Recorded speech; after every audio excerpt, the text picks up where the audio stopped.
Okay, let's check if we're live. I don't know how much delay it is. Hello, welcome. Good morning, good afternoon. Yep, we're live. Okay. Okay. So Tuesdays, we're going to show up here for you and talk about the transits, talk about portals of deconditioning and the potential and possibility that's available for you right now. We are going to pull up a just now chart that shows like what gates are the planets in, kind of what can you expect right now. So really, literally, like what's alive in the energy.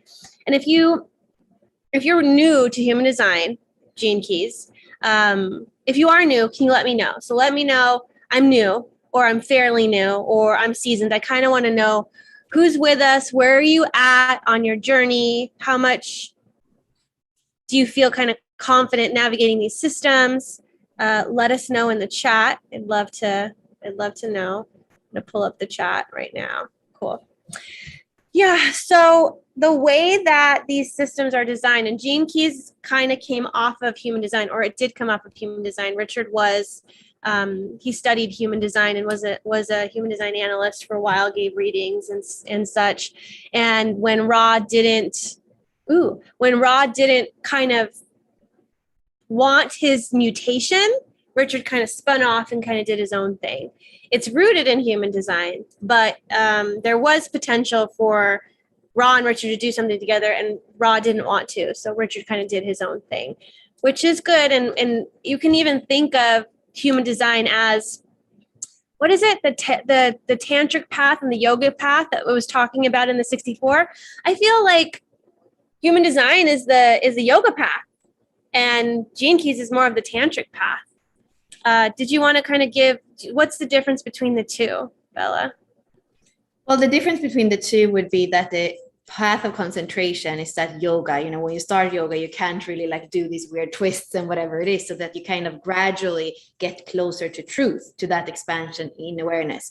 And then with Tantra, it's more like saying yes to everything. And then when you are in that, you're going to have sudden quantum leaps that take you closer to truth. So one is the path of surrender, to kind of just like take me, and the other one is that gradual concentration towards higher truth, so that both paths are leading to the same place of more truth, of deeper truth.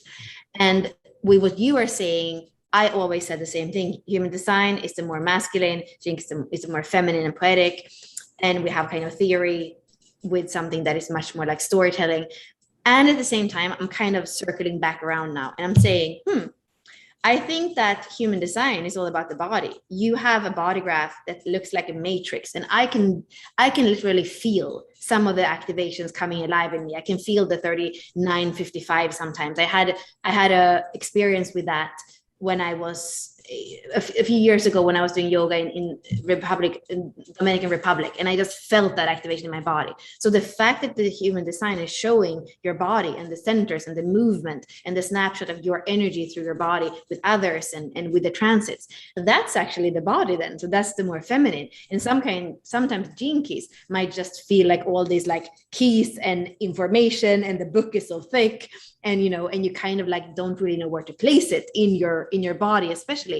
So in that way, it would be flipped. So maybe both of them, and that's what I came to as well with looking at the 37 and the 40 last week. Somebody was saying, oh, Bella, like the way that you explained it in the 64 doors, it seems like the 40 is more feminine, in like kind of just the surrender, and then the 37, which is the mother, which supposedly is more feminine, felt more actually the equality and kind of the reliable. So it felt more like the masculine. And then really what I felt is that they both have feminine and masculine. And that's the whole thing with what we do in Unlock Design and all our work. We want people to become whole and have those two sides in them. So like there is not the fact that we're working with human design and Gene Keys together, it's that we want the wholeness, and we don't want to become attached or controlled by one system. We really want to weave and feel like expansion and choice in the choicelessness of being human, kind of is what I feel.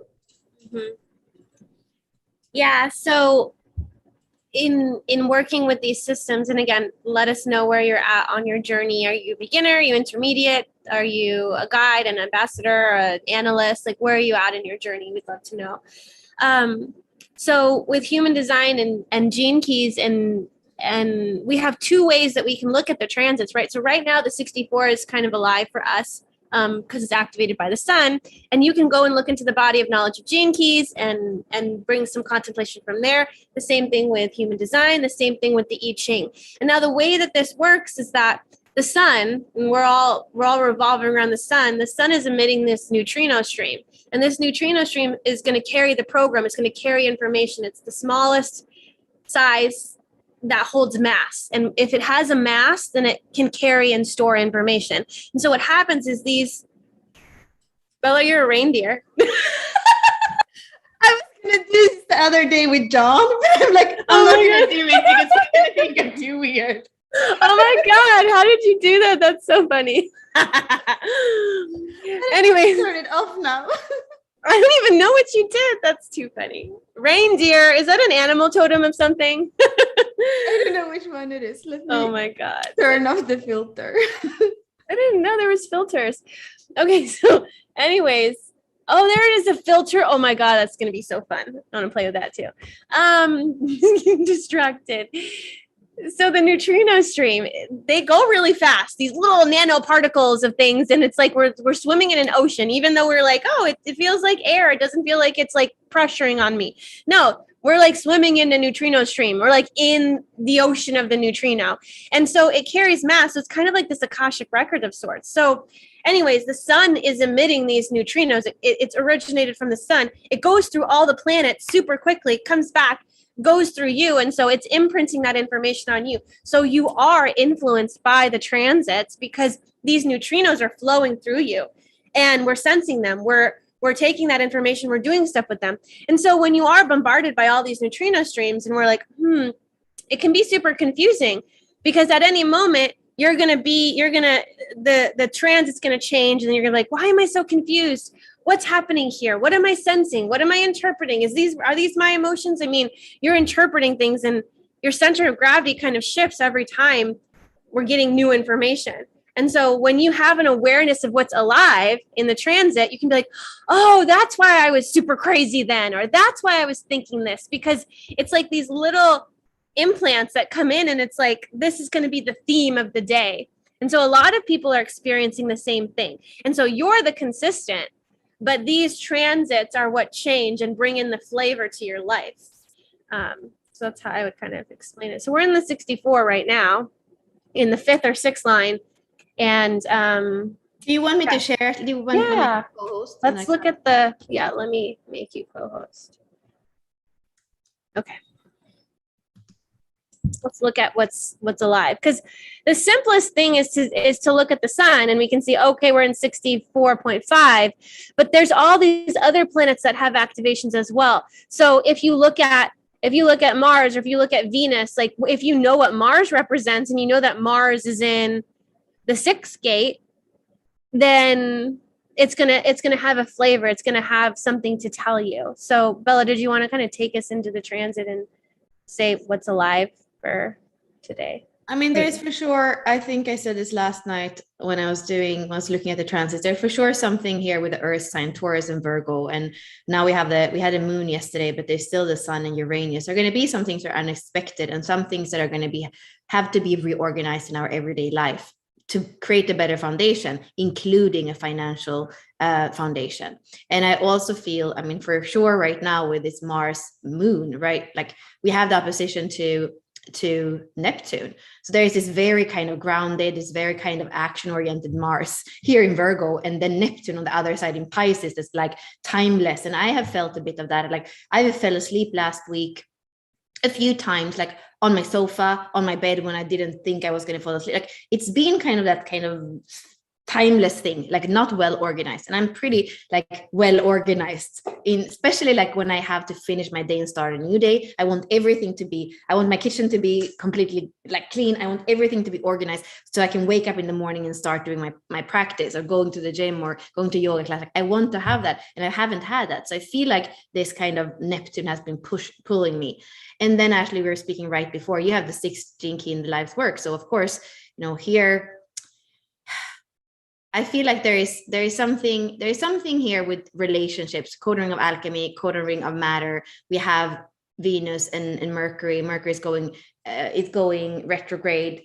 Inadequacies, what's work, like actually now I think she actually went over to from 32 to 50. So what's still corrupt in relationships? Where do you still feel inadequate? Where is there conflict? And how is that relating also to the things that need to die? I think we have that trine actually to Pluto here. Pluto, yeah, I think it's to Pluto. It's not to, yeah. So it's like there is something. 6 is in the 3rd house too, like communication. And that's going to be, however, that depends where you are on Earth. So I guess that the houses is something that you kind of have to create the chart from where you are to know like what house things are in, because it's going to depend on that. But, you can absolutely look at what do you have? What house do you have in your chart? What do you have where the 6 gene keys, where the 64 gene keys, like where are those main things? Where are they in your chart? What house are they in? Because that's like, what domain are they happening in? I think the other thing I would really mention right now is that the nodes have shifted into 20 and 34. So we have, everybody's born, like if all the kids that are going to be born now for like month are going to be manifesting generator, because this is the pure manifesting channel, and it's going to be on the conscious side. So it's like there can be a lot of like busyness that we feel. And right now too, I feel like with that Mars activation, how like there is a possibility for action, but like what kind of action? Is it action or is it distraction? Like, are you busy because you want to be busy, because you don't want to think about where the world is going, or maybe how inadequate you are? I can see that yesterday. The Chiron is not even in this chart. So the Chiron is completely opposing Mercury. So it's like personal authority and inadequacy. Like, where are you on that? Are you stepping in? Are you still trying to control? Are you still feeling like, oh no, I can't really penetrate the world because I'm inadequate? Or are you coming into your resourcefulness? Are you allowing yourself to trust that you can be you in the world? That feels like a super powerful theme as well right now. Mm-hmm. Yeah. Let me check out. We still have Jupiter in the 30s. So there's a lot of like desire, but it's in detriment and it's in retrograde. And so we're really going to turn inward and be like, what am I really wanting? What am I clinging to?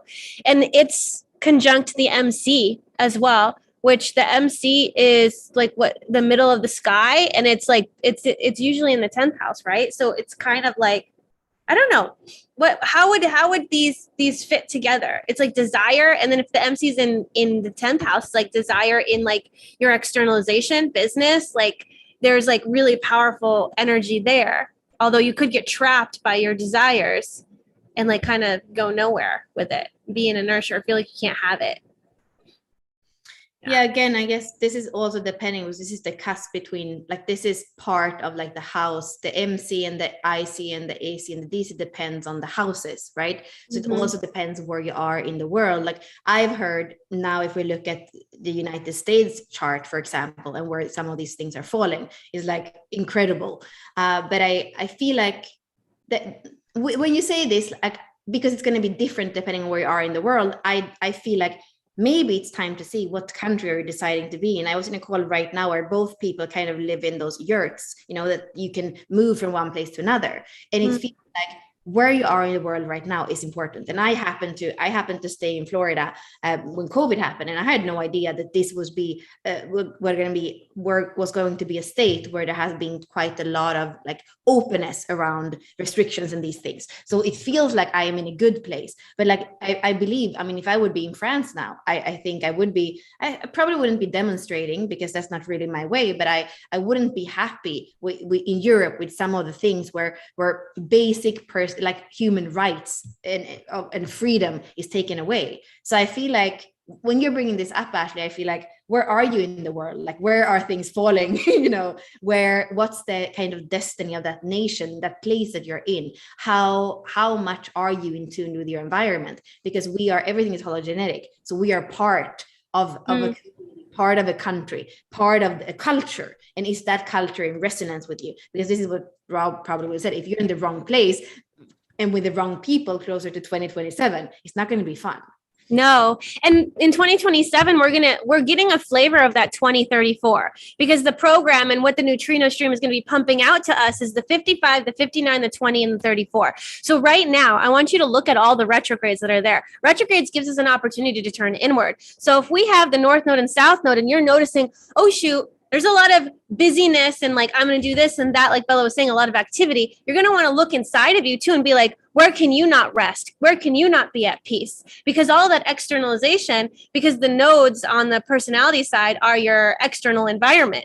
And so it could be busy, but it's also mirroring and reflecting what the hell is going on inside you and what's going on inside the collective. Then you see you have Jupiter. So we're looking at our desires. We're looking at where we're clinging. Then we have the 19, the basic human rights. This is about where you live, sex, like food, like all these things. Are you happy with it? It's Saturn. So it's like what you're putting in your body. What is that doing to you?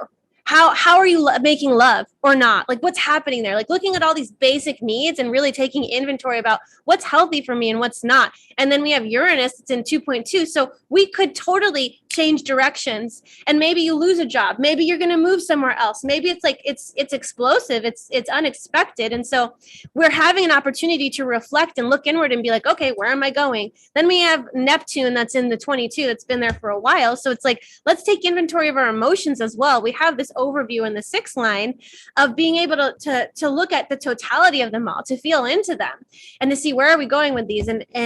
And I feel like that can also veil that Pluto and that transformation that we can have. If you are not taking inventory of your emotions and you're not allowing yourself to go there, then you're also going to maybe stay in psychosis instead of have inspiration. You're going to feel like I don't know. All of these are ways for you to turn inward on yourself. Anywhere you see those retrogrades, I feel like you're going to have the reflection in your life, but what it's actually telling you to do is stop, pause, look inward, turn inward. You don't need to make all these sudden changes in activity. It's like, where are you going inside of yourself before you decide, I'm going to quit my job and go move? Like before you make external moves, really take inventory of what's happening inside of you. Mm-hmm. Okay. So anything that you want to like close with, Bella, because we do need to hop off now. Just the awareness, we're in the coding of alchemy, and a lot is happening also under the surface. So you are kind of the top of an iceberg. So just know that there's alchemy going on, underneath as well, and allow it to happen. Don't be so busy so that you kind of run away from yourself. Allow it. And like me, if you need to sleep or fall asleep, don't make yourself wrong. Just know that there's an alchemy happening, and that allow it to be, because that can lead to those quantum leaps that we were speaking about in the beginning. Okay. Well, thank you for joining us today in our weekly Tuesday call on the transit. So we'll be coming live next week. We're going to be talking probably about the 47 and the 6, since they're kind of close to each other around that time. So tune in next week. Let us know what was alive for you here, what resonated, what kind of was like, oh my gosh, yes. What happened to you as you were on this short live with us. And we look forward to seeing you next week, and then also reading your comments and responding. So thanks for joining us.